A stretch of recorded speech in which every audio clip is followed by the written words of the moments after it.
Yan,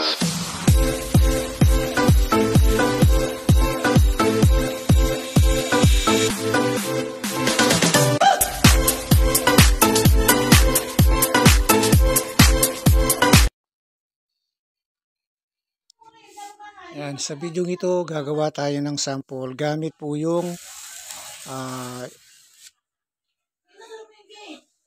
skim coat na inaluan po natin siya ng semento. So tapos meron tayong konting pula pang design.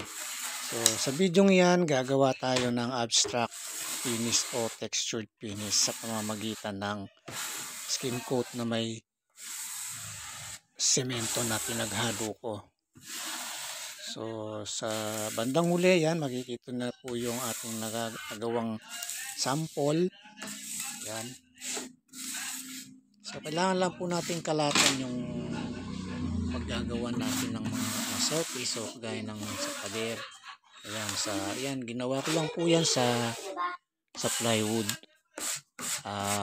para sample po.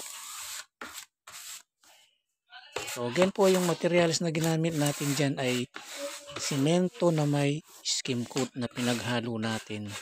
Tapos ayan, nilagyan lang natin siya ng konting highlight yung pula para makita nyo lang po yung pagkayari. So kung nagustuhan mo po yung aking video, please paki-subscribe na po yung ating channel. Huwag nyo rin po kalilimutan i-like at paki-share na rin at mag-comment.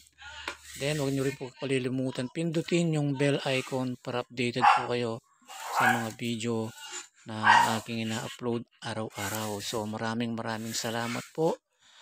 Magandang araw po sa inyong lahat. Sana po nagustuhan nyo yung aking sample. Salamat po ng napakarami. Bye-bye.